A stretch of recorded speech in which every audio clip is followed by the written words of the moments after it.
Imagine this, a secretive billionaire, worth over $50 billion, decides to ditch his luxury suits and private jets for ragged clothes and a cardboard sign on the street. Why? To test the true character of his newest employees. And what happens next will blow your mind. Acts of kindness that restore your faith in humanity, and betrayals that leave you questioning everything. Stick around because this story of deception, empathy, and ultimate justice is one you won't forget. Meet Alexander Voss, the enigmatic founder and CEO of Vostek, a global empire in cutting-edge AI and robotics. At 62, with silver hair usually impeccably styled, Alex had built his fortune from a garage startup in the 80s. But beneath the boardroom bravado, he harbored a deep-seated belief. Success isn't just about smarts or skills, it's about heart. Numbers on a spreadsheet don't lie, he'd say in interviews. But people do. Over the years, he'd seen too many ambitious hires climb the ladder by stepping on others. Greed, backstabbing, entitlement poisoned companies from the inside. So, when Vostek onboarded a fresh batch of 20 elite recruits, top graduates from Ivy Leagues, tech whizzes with patents under their belts, Alex hatched a radical plan. It started on a crisp autumn morning in New York City.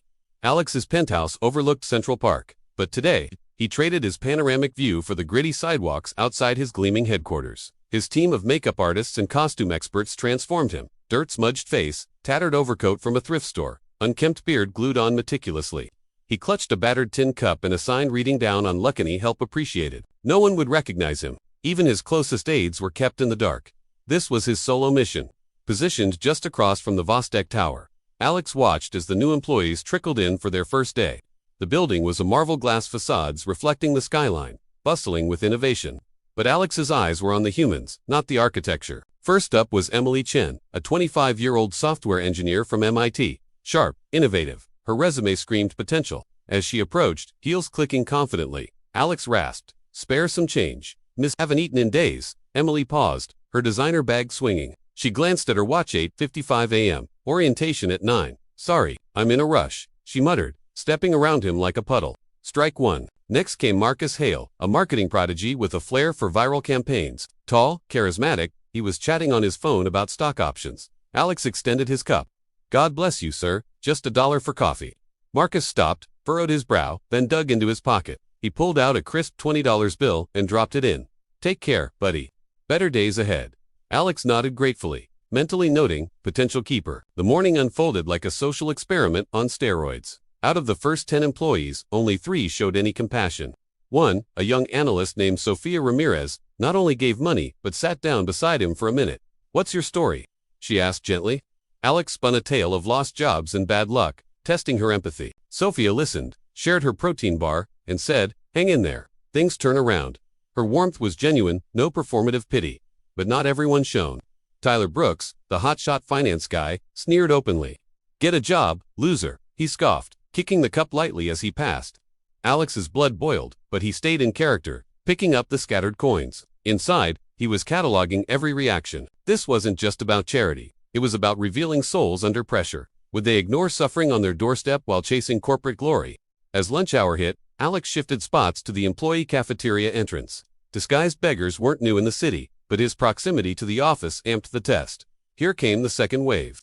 Lisa Patel, HR specialist, tossed a few quarters without eye contact. "That's all I have." She lied. Alex spotted the bulging wallet in her purse. Contrast that with Jamal Kingston, the cybersecurity expert. He not only gave $10, but asked, "You need directions to a shelter? I know a good one nearby." Jamal's concern extended beyond cash. It was action-oriented. By afternoon, Alex's tin cup jingled with varied donations, but his notebook hidden in his coat bulged with insights. 5 employees had ignored him completely, 4 gave minimally with annoyance, and only a handful engaged humanely.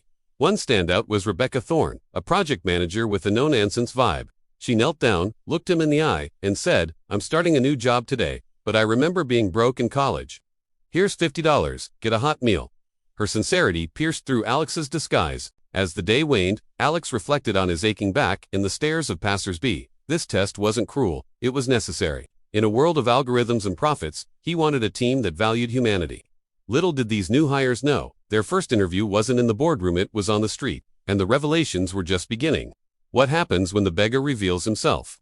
Stay tuned, the twists will shock you. You thought the street encounters were intense? Wait until this billionaire beggar infiltrates the office itself, pushing his employees to their limits. Betrayals unfold, alliances form, and one act of kindness changes everything. This is where the real drama explodes. Don't miss it. With day one's observations tucked away, Alex Voss amped up his experiment. Disguised as Eddie the Beggar, he wasn't content with curbside judgments. He needed to see how these newbies handled discomfort up close, in their shiny new workspace. Vostek's security was top-notch, but Alex had backdoor access, literally. Slipping in through a service entrance, he posed as a maintenance worker's homeless friend, allowed a quick visit. No one questioned the CEO's whims when he wasn't recognizable. Inside the open plan office, buzzing with monitors and collaborative huddles, Alex shuffled around, cup in hand. Just need a little help, he'd mumble two groups. The reactions varied wildly. In the break room, Emily Chun, the one who'd brushed him off earlier, spilled her coffee when he approached. "How'd you get in here?" "Security," she yelped, alerting a guard. Alex was escorted out, but not before noting her panic.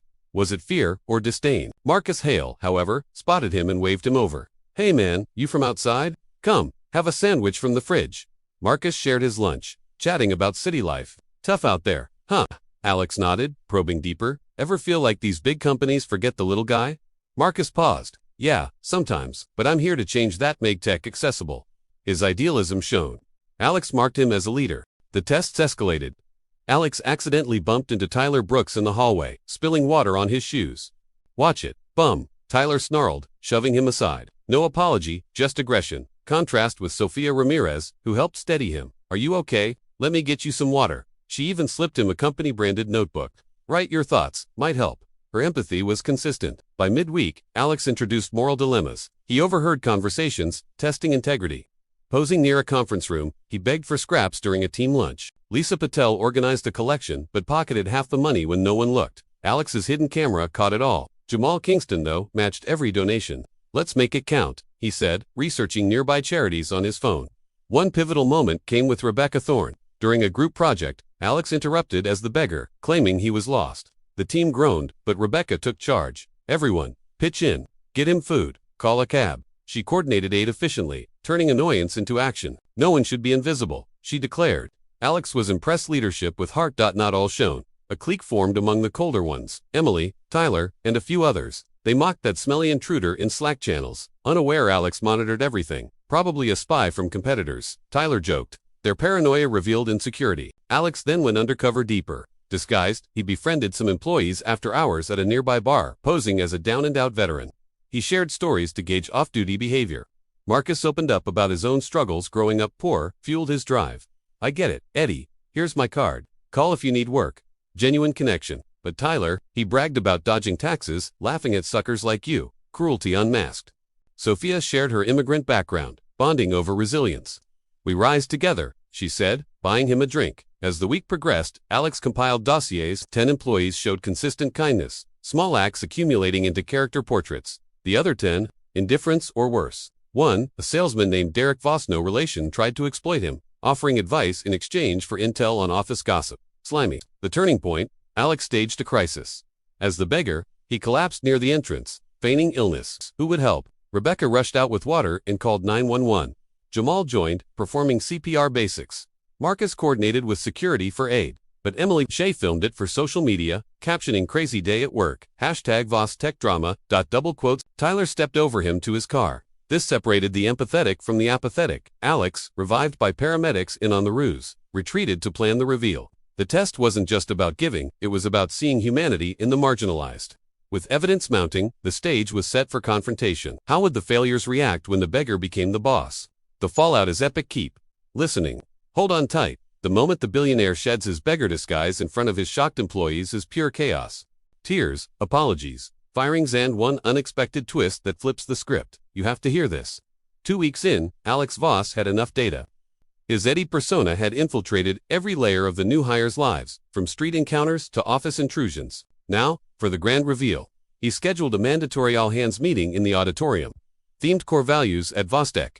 The 20 new employees filed in, buzzing about the mysterious agenda. Alex, back in his CEO attire-tailored suit, polished shoes, stood at the podium. But first, he played a video montage.